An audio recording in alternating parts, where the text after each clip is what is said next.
Welcome to Oromia Worldwide, an informative, creative, and collaborative media program that aims to connect the Oromo story to the world and the world to the Oromo story. I'm your host, Soreti Kadir, and we're going to be here in both Afan Oromo and English, so I encourage you to tune in and join the journey as we take Oromia worldwide.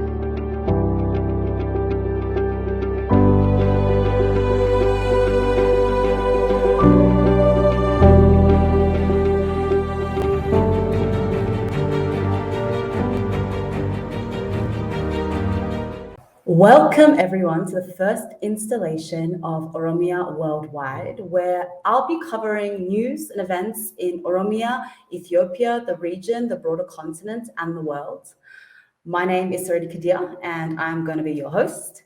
Now, this program is not supposed to be longer than 45 minutes, so I cannot cover everything all the time, but I do encourage you to send through news items each week that you feel like should be covered, and you can do that through any of my social media, Twitter, Instagram, or Facebook.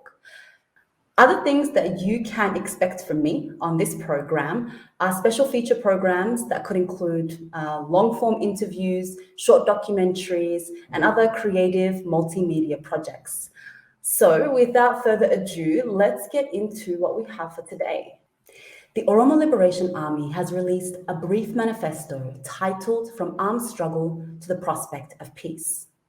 Now, however you feel about the Oromo Liberation Army, whether you consider them a liberation group or whether you believe them to be a terrorist group as the Ethiopian government has labeled them, or whether you are ambivalent about their existence and their activities, it is absolutely critical and crucial in the overall political context of Ethiopia that the OLA, the most influential organization politically and militarily in the largest region of the country, has released a document that outlines its political views and its ambitions and articulates logics of its struggle.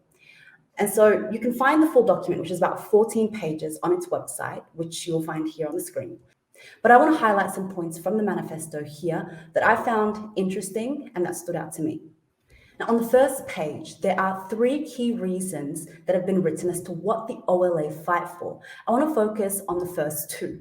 The first reads, "We fight to realize the Oromo people's right to freely determine their political status, for the right of our people to determine their political destiny and establish a responsive government through freely elected representatives." One of the most common questions I hear about what the Oromo struggle is about, or what its political aims are, or what it's trying to achieve, is whether it is an independent state of Oromia, or whether the struggle is trying to democratize Ethiopia and build a nation whereby the Oromo and other marginalized people can see themselves represented, included, and living freely and fairly. And I think this point really speaks to that when it says we fight to realize the Oromo people's right to freely determine their political status. Nobody, whether the OLA, the Ethiopian government, the OFC, meaning the Oromo Federalist Congress, myself, or you, can decide the fate of 50 plus million people. It must be determined by the mass. The answer of whether it is an independent Oromia or a democratized Ethiopia that is the answer to the political turmoils in Oromia can only be given by the critical mass. The second articulation that's given reads, "We fight to secure the Oromo people's economic sovereignty, to stop the exploitation of our people's natural and human resources, and to develop these resources for the benefit of all." I appreciate this articulation because it contextualizes the Oromo struggle as also being a class struggle, which helps us in turn understand how Oromos can also be a part of the system of political violence. Because a common question that I hear when people try to understand what is going on in Ethiopia is, how are the Oromos still fighting a liberation struggle when the prime minister of the country identifies as an Oromo?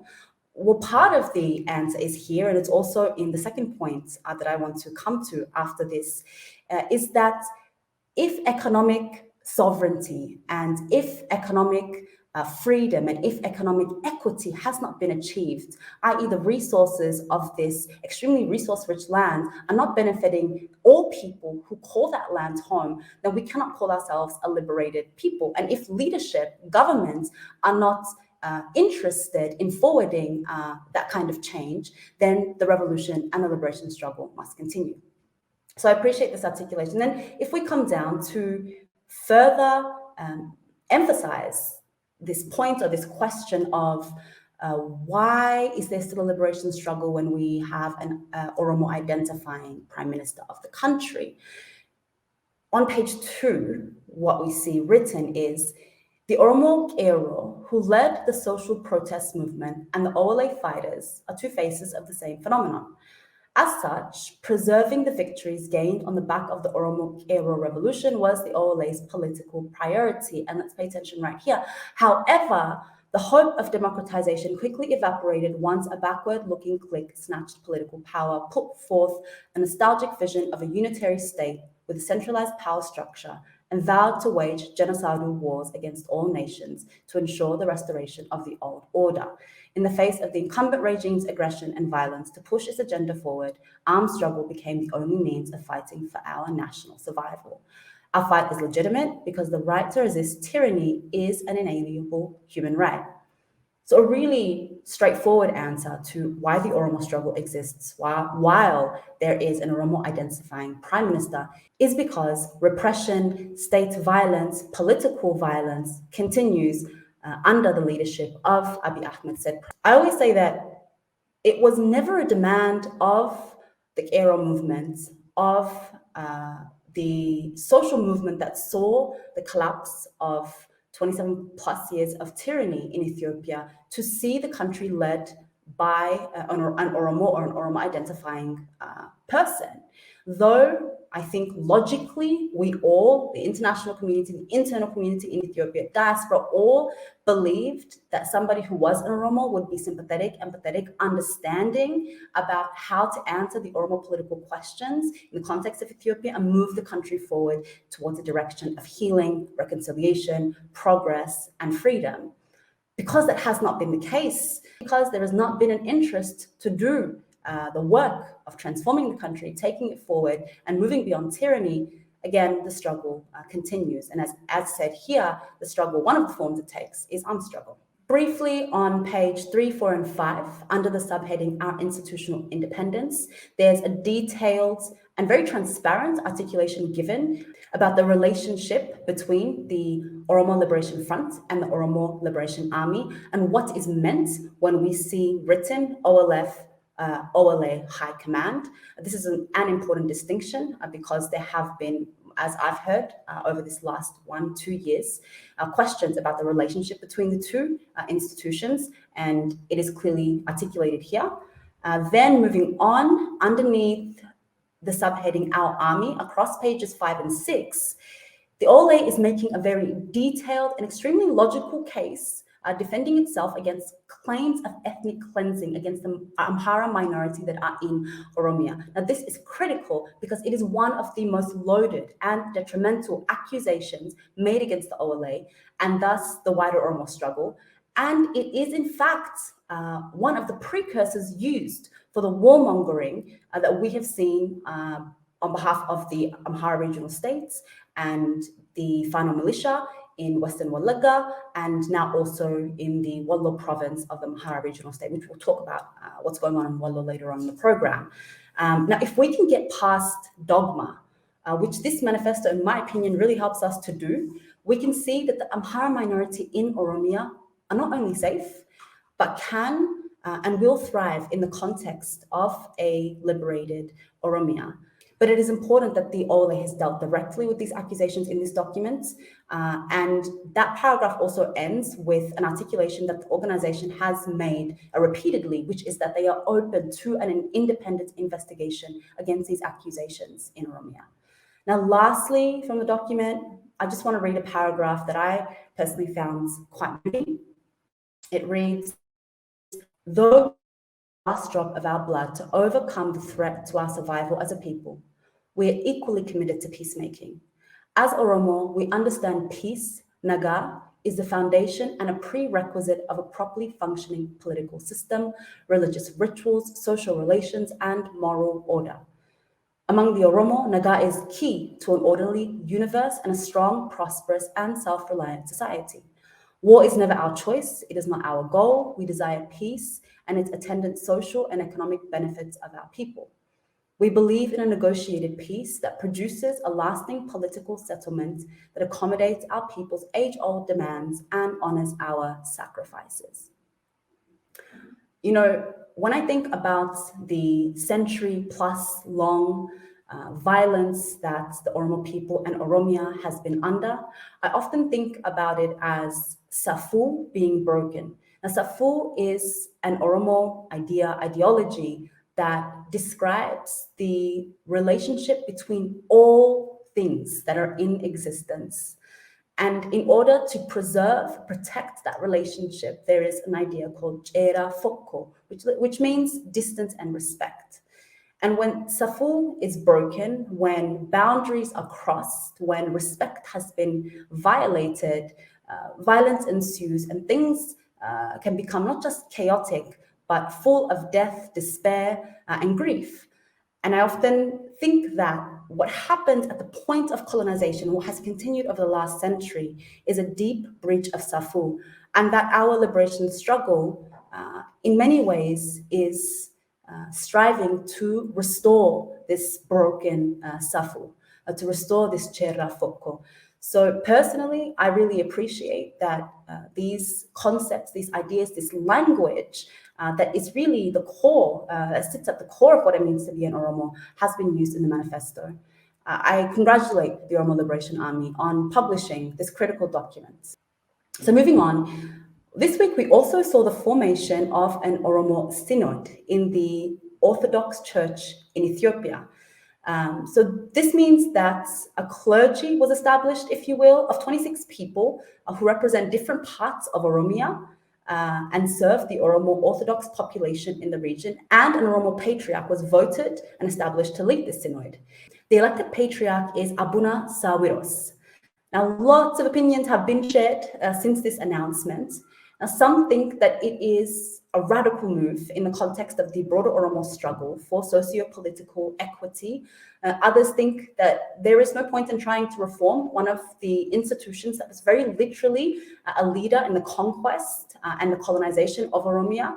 And then we have the Ethiopianist camp that are completely outraged, even, dare I say, afraid that such an event has taken place. The patriarch of the Ethiopian Synod has, according to an article on Burkina.com, called the move illegal. The article also says that the formation of the Synod is an attempt to divide the church, even going as far as saying that it looks like, and this I quote from the article, it looks like a coup against the Ethiopian church. Now, actually, just today, the Ethiopian church, sat and voted on the fate of this newly formed Oromo Synod, and has decided that it will not be part of the Ethiopian Orthodox Church, and that it will be completely separate, and that it will not be. And so this is the thing, in my opinion, we can't ignore the fact that the Orthodox Church is a symbol and a proponent of state violence in Ethiopia. Even the clergy of this Oromo Synod all have Amhara names, and the demonization of Oromo names and the celebration of Amhara names in the place of Oromo names has been a common method of cultural assimilation and violence used by the state across the last century. We also need to be critical of the role in society of, honestly, all institutionalized religion led predominantly by men. But even with all of that said, for members of the Oromo Orthodox Church who have not been able to practice the religion of their choosing in their language, who have experienced very real exclusion and marginalization, should they choose to show up as who they are in their spaces of worship, this is a very significant development. And as for the reaction of the Ethiopian church and its allies in calling the move divisive, I just pose one question. And I wish actually I had the language skills to pose this question in Amharic so that we could really communicate. But if the social and political conditions that Oromo worshippers were facing in the church was not considered divisive, And if there was no sense of unity to really begin with, which unity really means that there is a harmony, a togetherness, a deep acceptance amongst difference, if that didn't exist, then are you alarmed because this is attacking unity or because this is a move to reclaim power, and arguably rightfully so? Coming to what has been going on in another region of Ethiopia, over the last week, the Amhara regional forces have launched an attack against the Wallo Oromo in the special Oromo zone of the Amhara region. The attack has killed dozens of people, seen homes burnt down, and many displaced. And it's important for us to understand the context of these attacks, who are the Wallo, and what is the significance of their geographical, geopolitical location. The Wallo people in the Oromia Special Zone are surrounded by the Amhara state, Tigray, and also Afar. So they are, in a sense, dislocated from the rest of Oromia, but over the years have maintained, through fierce resistance, their identity through speaking their language and remaining connected to a sense of Oromuma and the Oromo struggle as a whole. And this has really been while facing what can and should be described as an existential threat. The Wallo people are often described for this reason, for the fact that they've been able to maintain their identity under these conditions as extremely valiant and courageous. And to further explain or elucidate how contentious the existence of the Wallo people being in Amhara regional state is, often when you see a map of Oromia, which actually I'll display here, you will see part of the map pointing upwards to include the Wallo region. And then you will see some maps that don't include the Wallo region, again, because of how contentious these border issues are. Similarly to the contentious questions around, for example, Finfinne, also known as Addis Ababa, which is the capital of Ethiopia, and it's in the heartland of Oromia. Similarly to the attacks that we saw in Western Oromia, in the Wallagga region towards the end of last year, and that really are continuing, the intent behind these attacks in the Wallo region are that of expansionism and of extermination.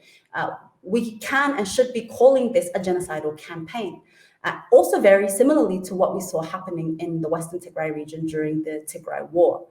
Mirkesa Gamachu, a former member of the current ruling party in Ethiopia, an academic and also an activist and an analyst, at least I consider him to be, so I don't know if he calls himself as such. You can find his Twitter handle on the screen now. Described in a tweet, the entire Wallo zone in Amhara region is under fire. The Amhara state president is directly leading the Amhara special forces and Fano as they continue to kill, reconquer, and subjugate Oromos in the zone. Massacres became normal. All media in Ethiopia prefer silence. I want to take a minute to express my solidarity with the people of Wallo in this time and always. Yomi yu siwa jinjirra, yomi yu walin dhabanna, yomi yu qabsoon Oromoo galmaan ga'uu isin bilisummaa keessa yoon arganne, yomi yu tokko taaneetiniin galma tokkotti wal argina, bilisummatti wal argina, injifannoon kan kenna.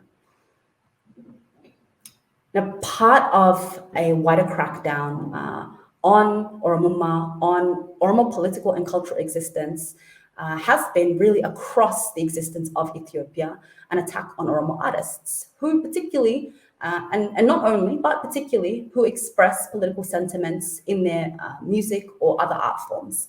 This week, we saw the arrest of Soninaaf Adem in Adama, the abduction actually, and arrest of Soninaaf Adem. Soninaaf is a singer-songwriter. He has one song particularly called Sifung Garana Ara, or it's also called on some renditions on YouTube, Borata Bore. And it's one of my favorite songs. And it's truly mesmerizing because he describes conditions of violence and oppression, and then he will flip the melody and he'll flip the lyrics to express a profound hope and a solidarity and really a victory. We'll just play a few seconds of the song here so that you get a feeling for it. Iyyaa doddotii gammoojjii dhakaraan si dooyate jiboolee abbaa kootii haala gaatu fooyate. Iyyaa doddotii gammoojjii dhakaraan si dooyate jiboolee abbaa kootii haala gaatu fooyate. Abshir mirgi keetumaa jiboo boorataa gaara boorataa booree baasu siifuu garaa naara. Now, to get a better understanding of what happened to Soninaaf, if there are any updates on his arrest and his abduction, we're going to talk to someone who will remain anonymous. And we're going to have this conversation in Afaan Oromoo, so please, if you don't speak the language, pay attention to the subtitles. Baay'ee galatoomii obboleessoo kan interview kana irratti nu dhiyaattee fi waa'ee Soninaafaan nu hubachiisu irratti dubbachuu waa'ee hidhama Soninaafaan jechuudha. Gaafii duraan dursee kan si gaafadhu haala kamiin hidhame Soninaafaan eessa akkatti yeroo ammatti kan qabame yoo hubannoo qabdee guutumatti haala hidhannoo Soninaafaan Adem mee waan ati irraa beektu nuuf ibsi.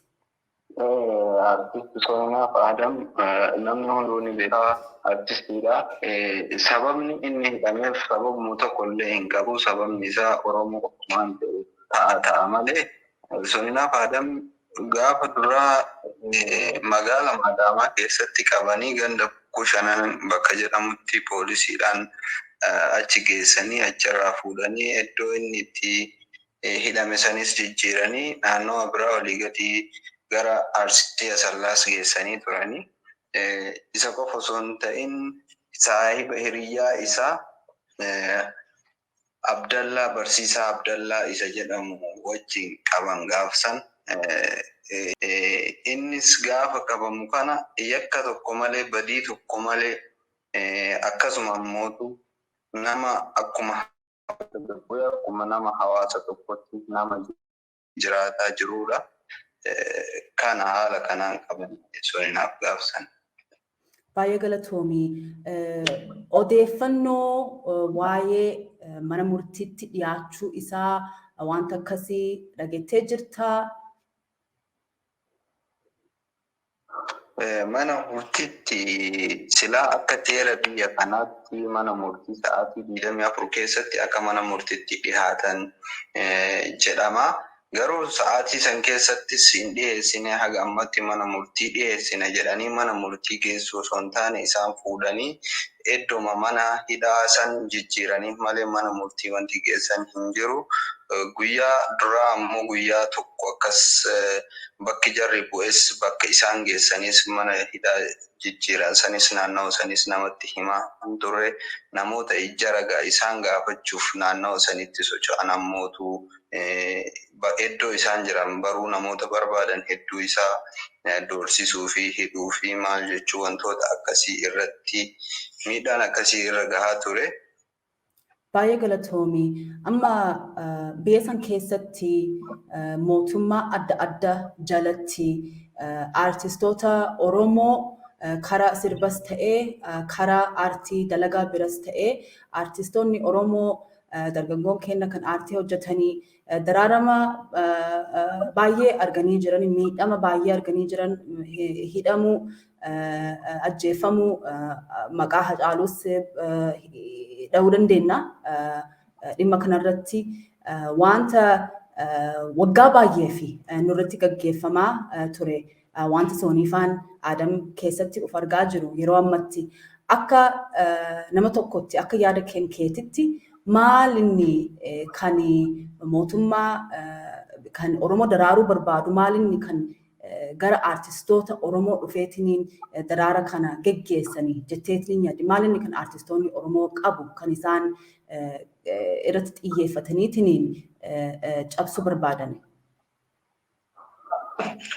Akkuma beeknu artistoonni Oromoo nu gobanaa alii birraatti jiraachaa hundeettarraa ta'anii namoonni biyya kanaaf waa'ee biyyaa, waa'ee lafaa, waa'ee Oromoo, seenaa Oromoo, artii Oromoo akka guddatu shoora guddaa taphataa turani. Akkasumas yeroo sabni isaa itti miidhametti saba ofiitiif namoota sagalee ta'an, namoota aadaa ofii kunuunsan, aadaa ofii leellisan, aadaa ofiitiin sirban, maalummaa isaatiin boonuu qofaaf sababa saniif namoota silaa nama tooppi ta'an, artoota tooppi ta'an kaan sodaachisanii, kaan hidhanii, kaan ammootu mallaqaan bitanii of jalatti cabsanii deebisuu barbaadanii kun gonkumaa hin ta'u. Namoota kutannoo qaban ammoo hidhaa fi reebichaa fi akkasuma ammoo wanti takkaayyuu abdiin muranii duubatti deebisuu hin danda'anii namoota kana hidhuun furmaata takkayyuu hin qabu jennee amanna.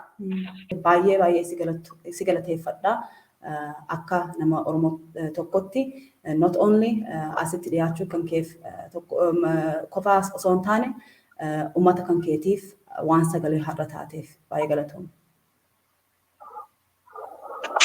Guddaa galatooma ulfaadhaa. Isinis saba kanaaf jiraattanii miidiyaan keessan kun hawaasa kanaaf akka itti gabbu'e namoota keenya cinaa dhaabbachuuf guddaa galatooma ulfaadhaa isin jettu. Now, before we move on to news from the rest of the continent and the rest of the world, I want to let you know that 2 critical reports have been released in this last week. One is by the Oromia Support group, and it is its 83rd report on violence and human rights abuses that are going on in the Oromia region. And the second is by the Oromo Legacy Leadership and Advocacy Association.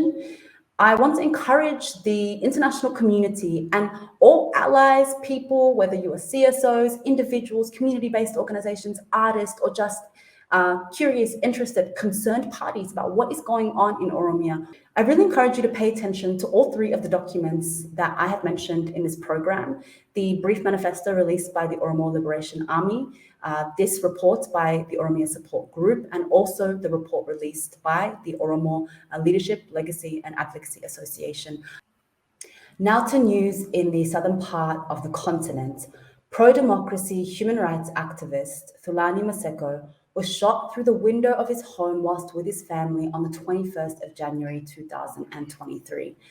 Thulani's murder comes in the wake of the King of Eswatini making comments at a parade that activists had, quote-unquote, started the violence first, and that, quote-unquote, more trouble was coming for them, as quoted in The Guardian. Furthermore, according to The Guardian, the Swaziland Solidarity Network, an opposition forum based in South Africa, describes the murder as the clearest indication of the lengths to which Msweti will go to cling on to power. The only opposition party in the country, the People's United Democratic Movement, is banned under terrorism laws. We talked to Kulikeni Msweli, secretary at the Vuvulane OVC Outreach Foundation, about the current situation. Thank you for joining us, Kulikeni. Thank you very much for having me on your show. Tell us a little bit about how has Thulani's murder impacted the people of Eswatini? How are people feeling? And what does this say, in your opinion, about the political conditions your country is currently facing? Yeah, thank you for the question. It came as a real shock, because as much as in the past few weeks, we have been seeing a number of murders which are politically driven.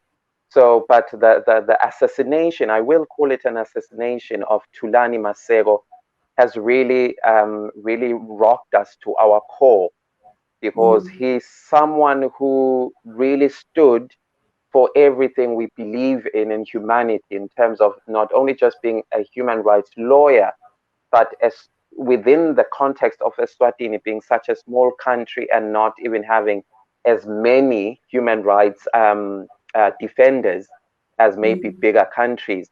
He was the most exceptional in that job. And also at a time where the country has been going through so much political turmoil, he was the person who was constantly calling for a peaceful dialogue amongst the political party progressives and the government. So we are a terrible loss, absolute terrible loss, not only for us, the general wider African community, where Thulani also extended his expertise in human rights. Yeah, wow, what a huge loss. And I want to also really highlight and thank you for contextualizing this as an assassination. It is important that we use that language to describe this incident. And you mentioned, before I go on to the next question, you mentioned that this comes off of a string of politically charged killings over the last couple of weeks or months. Can you just say a little bit more about that? Yes, in the past few weeks, we saw the brutal murder of one Mr. Mema, who was a part of the Swazi's first, a fairly new political formation in the country. He was one of its secretaries, and he was abducted and later on found shot dead, not too far away from his home. So we are starting to see a thread of patterns amongst those who are vocal about demanding democratic reforms in the Kingdom of Eswatini, which is, he's not the only one. Only recently, more and more even younger people who are pro-democracy have been either abducted or murdered mysteriously, where a lot of the fingers, unfortunately, are pointing at the leadership of the day as being the ones who are perpetuating such killings. Yeah, well, it's deeply enraging, and it definitely does sound like you're describing there a culture of political violence. For people who don't know too much about what it means to live in Eswatini day to day, can you give us a little bit of insight into, I mean, already have really in terms of describing these acts of political violence, but maybe for those who are not engaged in political activism, what are the conditions people are facing day to day, the conditions of oppression or marginalization, and essentially what are you and other activists like you are trying to change through these reforms, and what was Thulani trying to see change in the country? Yeah, with Eswatini, by virtue of it being an absolute monarchy, it has really meant, at first, Eswatini has always been known as a peaceful country, which, oddly enough, deep down in my heart, I've always said, not quite, because a lot of Emaswati are living in abject poverty. And for being such a small country, yet with an economy which is quite vibrant, and if you look at the amount of the GDP and the general amount of money which the country makes, it should be a middle income country. So there's been a big disproportionate utilization of state resources, which unfortunately you find lean towards the elite and lean towards royalty, therefore making the lives of the general Liswati on the street extremely tough, and extremely tough to just get by with the basics. So then, of course, it then boiled down to the issue of people realizing that without a more democratic space where people can voice out their concerns and their disgruntlement about how their hard-earned taxes are being utilized in the country, it becomes very hard for people to progress. It becomes very hard for people to really get their grievances heard in the current monarchical system that happens in the country. Because unfortunately, it's the system which does not want any sense of opposition. Hence why I suppose it's an absolute monarchy. So it's the king's word and no one else's word, and that's it. Yeah, right. I guess that's why we're seeing this, the only opposition party, the People's United Democratic Movement, being banned under terrorism laws, which is all too familiar. Similarly, opposition parties in Ethiopia also face this kind of marginalization and political violence, being banned under said terrorism laws and such. But Kulekwani, thank you so much for the insight that you've given us today. I want to ask you to finish off in the wake of Thulani Maseko's murder, and generally as you and your comrades continue your struggle to democratize the Kingdom of Eswatini, what kind of solidarity are you looking for from people who want to know what to do to help? Yes, thanks for that question, because it really is an important question at this moment. Really, the key thing is for people to call out, especially if you're living within the African continent. I'm really calling out and begging anyone who's out there, who's an activist or cares about just human decency and human rights, to call out to their own government to put pressure on our leadership in Eswatini, to put pressure on our government, to put pressure on His Majesty the King, to start listening and calling for a dialogue. All we are asking for now is a national dialogue, which is what Thulani Maseko was championing for from the very beginning, for us as a nation to come together with the current government, with the progressives, with the nation at large, to speak and find solutions to how best we want to be led going forward. So if you are out there and wishing to do something, please petition your governments, petition our government to really step up and meet us with having a dialogue. Thank you so much. I really appreciate your time today. Thank you very much. Every year on the 26th of January, Australia celebrates as its National Day, the day that in 1788, the first fleet of settlers and convicts came to a land where Indigenous people of diverse language and national groups lived. What ensued over the years of creating what we now know as Australia is nothing short of a genocide. Today, Indigenous people live as survivors of multiple colonial projects over those years, and they and allies across the country have been resisting Australia Day since the 1900s, calling it and contextualizing it as a day of mourning, survival, and of invasion. In recent years, we have seen hundreds and thousands of people across the country show up to Invasion Day rallies. This year, in a statement released by a coalition of community organisers titled Invasion Day Rally Melbourne, Treaty Before Voice, the demands of the protest are as listed. Treaty or treaties, land back and land rights to stop selling land promised to First Nations people, an end to Aboriginal deaths in custody, and implementation of all the recommendations of the Royal Commission into Aboriginal deaths in custody and the coronial inquest, climate justice, an end to the theft of Black children, and an implementation of the recommendations of the Bringing Them Home reports, to abolish police and prisons, and reparations. I have had the honor of working with, making art with, and struggling with First Nations people in so-called Australia, and I attribute much of who I am as an activist and as an Oromo nationalist to getting to bear witness to their struggle, to the struggle of First Nations people for sovereignty, treaty, and self-determination.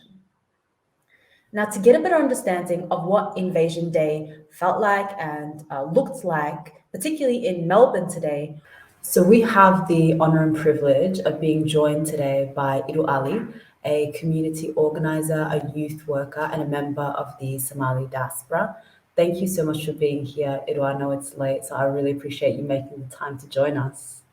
Thank you for having me, Soreti. It's an honor to be here. So you have had a big day out there in Melbourne, Australia generally, and I'm not there. And usually if I was, I would have been at the same place that you were at the Invasion Day rally. So I'm really keen to know, what was the feeling like out there at the rally? What were you sensing in terms of emotions of people, and just give us a feeling of, what it was like to be there. Yeah, I would say like it just, every year it's pretty massive, but it just feels like it keeps getting bigger and bigger. The energy was a strong one. People were there really early. Like the rally started at 11 a.m. and people were there by 11 a.m. And the numbers just kept on growing before we started to march. And as we were marching, more people joined in.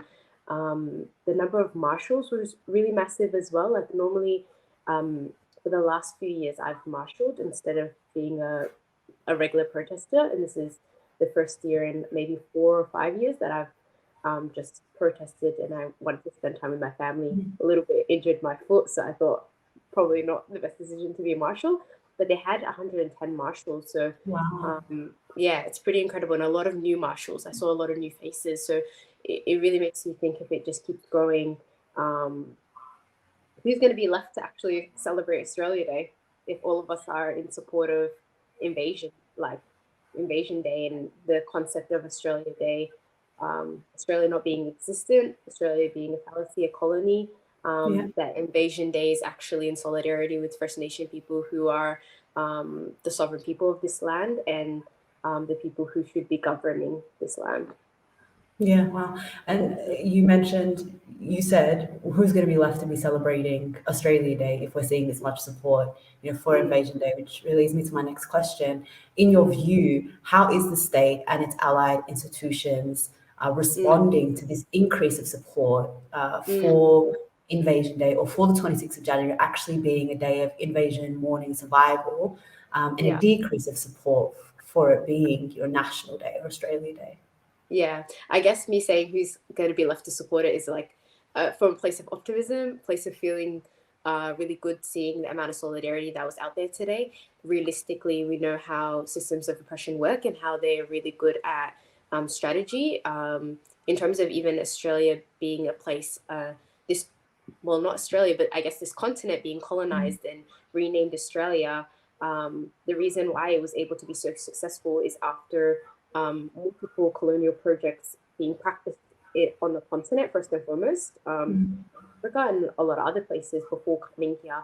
And obviously the British colony learning time and time again that to leave so much of the indigenous population alive is for the people to uprise. So they learned how to get better and better at murdering indigenous people, being able to enacting genocide on this land and leaving only a small percent. And I won't even say leaving. The survival of First Nation people is because of the frontier wars. It's because of Aboriginal Torres Strait Islander people continue to fight back and refusing to be killed off. Yeah. So I guess like when I think about in terms of how the system, the powers that be, how they're responding is in a way of strategy. I think that they know when to step back and when to step forward. And I think seeing a major company like Kmart, for example, not celebrating and not putting up Australian Day merchandise, when you see the fact that Andrew's government, so in Victoria in particular, the last 2 years, because of COVID, they haven't had the Australia Day parades. And this year, instead of bringing it back, they quietly just shelved it. So I wonder what is their long-term strategy. And I think what we see time and time again is when momentum grows, when the people's power grows, the way that the government responds is by stepping back, not being as oppressive or being more strategic in the way that they're oppressive. So that way the general masses don't see how horrendous they are. And it slows down support, or it makes people think that things are changing, so they don't actually have to keep applying pressure. So I think what is happening is they're trying to take away the need for people to keep applying pressure. But yeah, I think that like I feel like there's a lot of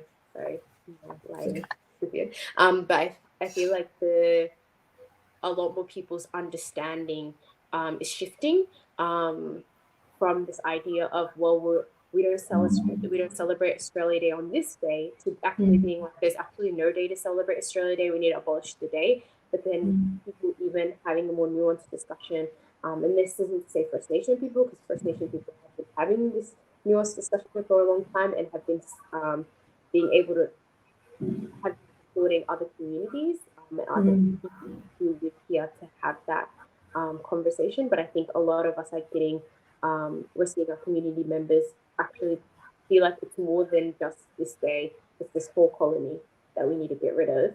And what does that look like? And I think that our communities haven't gotten to the point yet of what does that look like in all these different ways, like in our schools, in our workplaces, in our own community gatherings. But I feel like there is progression, yeah. Wow, very powerful. This point that you're making about the state kind of stepping back and that acting as even a pacification of the people's kind of energy to continue to organize for more and continue to step into these deeper conversations. And I also really want to highlight that question you asked of what is the long-term strategy? Like, what is the plan to actually engage the broader context and the broader questions of decolonization and of freedom and of self-determination? Really powerful. My last question for you, Ido, is you as someone who is a member of the Somali diaspora, someone who's a member of the broader African, Black African, global diaspora, what does it mean for you to be in solidarity with First Nations people on Invasion Day and also just generally? Yeah, absolutely. I think it's paramount to our survival. I think, beyond just Invasion Day being like, what is it? Because I think what was phenomenal to see is when we come together and have this conversation around Invasion Day, you see the same themes of, stop black deaths in custody, stop removing our children, stop, like, there's a series of things that First Nation folk are demanding, this idea of like this fake voice stuff, get rid of that actual treaty. We're not going to negotiate with a government who has power, like who's not even acknowledging that, that we, beyond just, because there's still the acknowledgement of country and all of that, but it's like, if the people who can actually give you your land back is acknowledging the country, that doesn't even make sense. If you want like these token gestures in the face of actually really distributing power, redistributing power.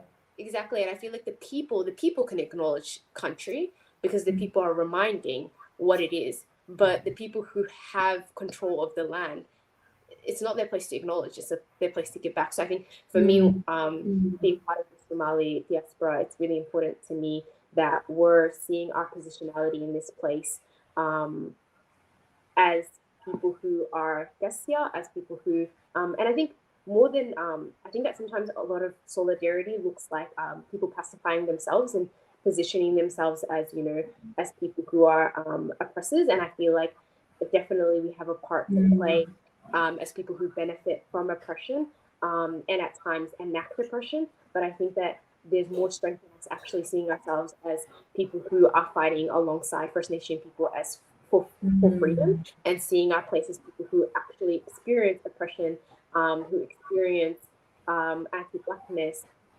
because of our proximity to First Nation people. So I think it benefits us to strengthen ourselves and use our strength in solidarity rather than, I feel like, what whiteness teaches in terms of allyship, which looks like actually pacifying ourselves and making ourselves small and submissive, which actually is of no benefit to us. And I think that it's not a position we actually even are allowed to play, because I think playing that position, whiteness can play passive and small in solidarity because they actually do hold power regardless, whereas we don't hold power regardless as Afro-Black people in this land, as Black people in this land. So I think that we need to be big so that we can be of service to ourselves and to First Nation people. So I think that, and I think that I speak from the perspective of being from Somali community, but and being a Muslim person as well, I think that rooting this idea of justice, it doesn't matter how many people uphold the colony, knowing what the truth is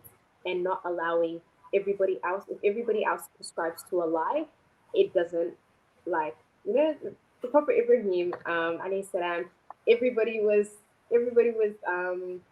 worshipping the idols and he still knew what the truth was. So I think that we have so many examples in my faith of so many people prescribing to lies, and you can still say, actually, this is the truth, and it doesn't matter whether or not we get justice in this life, because we, as a Muslim, we believe in a justice in the hereafter as well. Everybody will be held to account. So we're trying to get that accountability in this life, and that's what we're going to fight for, but holding ourselves to account to continue to fight for justice, because once you know the truth, you shouldn't be able, however much it benefits you to turn away from it, you shouldn't turn away from the truth. So I feel like, I hope that answers the question. Brilliantly so. In fact, you've so poignantly given language to something that I've felt for a very long time, this dynamic of how to be in solidarity in a way where you embody an allyship that says, I'm also in resistance to the same ideologies, to the same functions of oppression, be it somewhere else in the world. These functions of oppression are interconnected, and there's none of us that can be free until all of us are free. But living in that, when you are on land that is not yours and that is stolen, in a way that does not, where you do not minimize your experience, or where you don't minimize yourself and your presence in that process. Because I think a lot of people struggle with that, and I think you've really articulated the alternative very well for people who occupy these identities that also have a relationship to struggles of liberation and have a relationship to histories and present contexts of oppression. And so I really appreciate that. And overall, thank you so much, Ido, for your time. Appreciate you, and I look forward to talking to you soon again, whether here or somewhere else. It's been a really long time since we've seen each other. So that's nice as well. And yeah, take good Can care. I? Thank you. Yeah, just before I say goodbye, I just want to point out the fact that we actually met at a Warriors of the Aboriginal Resistance protest. So I just think it's a bit of a full circle moment, and I just want to That point is that out. that is a full circle moment. We really did something like 5. I don't even know. Let me not even pretend to try and count. Years ago. Yeah. Thank you so much, sis. I appreciate you. Thank you. That's it for today. Thank you for tuning in. My name is Soreti Kadir. I'm your host. You're watching Oromia Worldwide, and I look forward to seeing you next week. Be well. Fayata.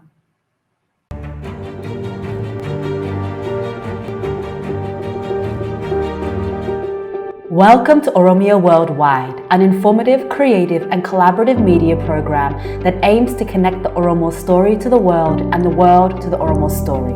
I'm your host, Soreti Kadir, and we're going to be here in both Afan Oromo and English, so I encourage you to tune in and join the journey as we take Oromia worldwide.